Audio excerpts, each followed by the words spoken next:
I'm not an otaku.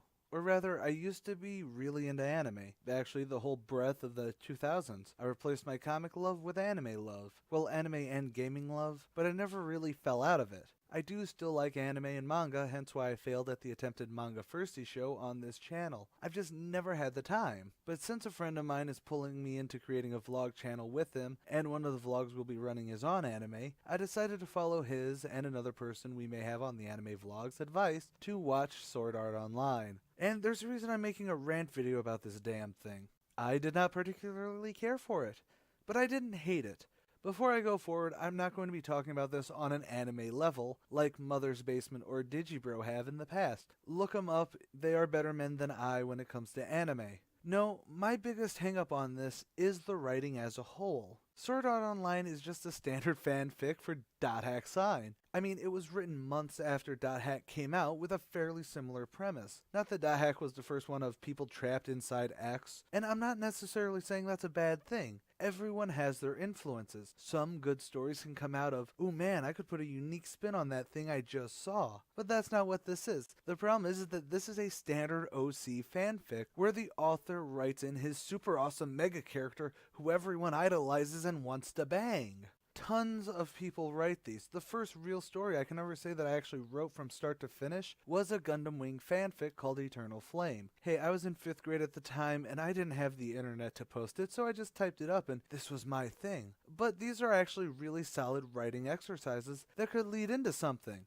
I mean, I just talked about Sonic the Hedgehog and how Ian Flynn wrote fanfic of Sonic before getting the job. And even the only book I've ever published, called Omega Terror, and thank God it's no longer in print, it sucked hard, was basically this sort of story. This is a standard author OC living out concepts and ideas that were liked by the author without really delving deep into what makes the characters or world tick. It's not about a writer channeling some story that clicks when he saw that hack. It was just a dude going, "Dude, I love this, I want to make an OC." But since he was writing it for a contest, he just, well, reskinned it. And that's why I can understand people who see themselves as Kirito, because he's a standard, "This is my OC. He's awesome, but dark and brooding, who doesn't need other people, but will always have other people around to tell him how awesome he is." After Excel World blew up and he actually got a chance to, publish this, he never went back and cleaned up SAO. "Oh, I got this, it can make me money, and people online who read it totally loved it."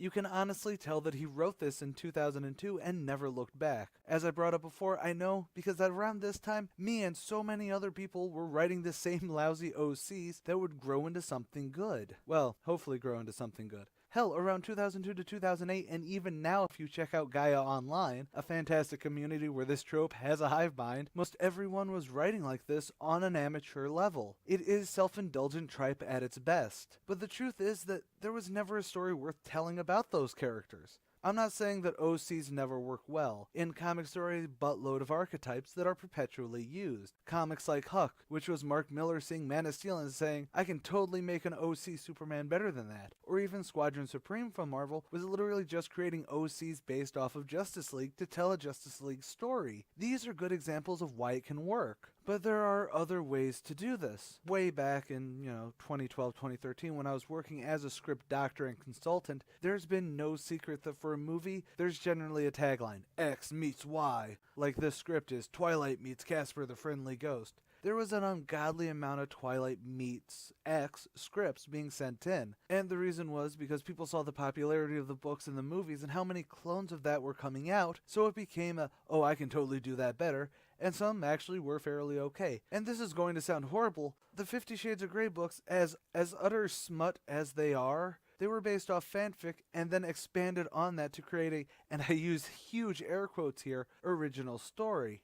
Actually, I can expand on this whole mid-2000s anime OC creation thing as why the standard Western art style has been very much influenced by manga and anime art styles over the last decade. Because when anime and manga became a huge trend, especially when the internet really opened up so that availability became less of a problem, or to paraphrase Uncle Yo, you didn't just need to know a guy who knew a guy who probably offed a guy in downtown Chinatown to even get a subbed anime. As a society, we've integrated the new culture into ourselves, and yeah, it's because we're a melting pot, or at least more like Tetsuo at the end of Akira. Is that a problem? No, but what's become a problem is that light novel main character has become the go-to standard for amateur writers. But rather than grow on it or expand on it, it's allowed to simmer.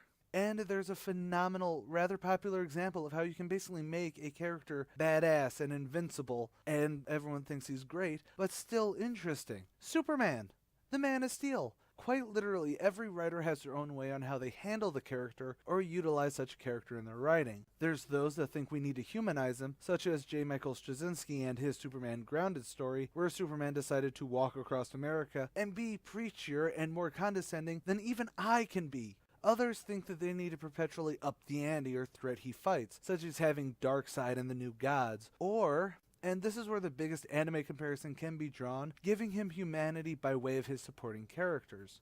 My favorite Superman story, Superman for Tomorrow by Brian Azzarello, has Superman returning from a romp in space to many people, including Lois Lane, having vanished into thin air. By having the story and the inciting incident be something outside of Superman's power, by either distance or the fact that they merely vanished and his mighty strength couldn't help, you suddenly make your uber powerful lead character have the ability to open up as a character. And to circle this all around, I'm not saying you can't like Sword Art Online, obviously. I mean, there are humanizing moments. There is some good here. If you enjoy it, I'm not saying that you're a 13-year-old weeb who still thinks these sorts of shows are cool. If you like the SAO franchise, then more power to you. I actually enjoyed Batman vs. Superman for what it was, though I can totally acknowledge a ton of problems in the film that doesn't make it a good film. Really, this video started as me trying to express the biggest reason that I disliked Sword Art Online. And yeah, it spans from me just trying to explain how on a universal level, this is amateurish writing at its best that holds back a lot of truly creative people since they see this and then go, well, this got made, why can't mine?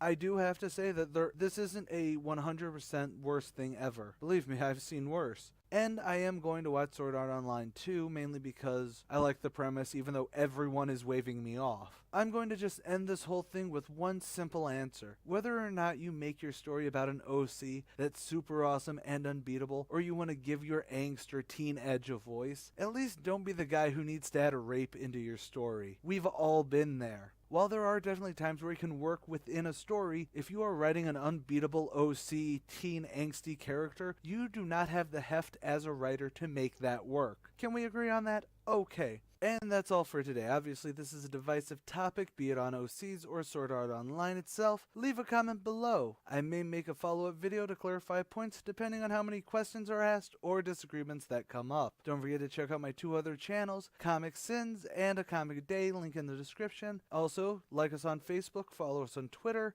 and become a patron on Patreon. Links are all in the description below. And as always, stay golden, Inklings.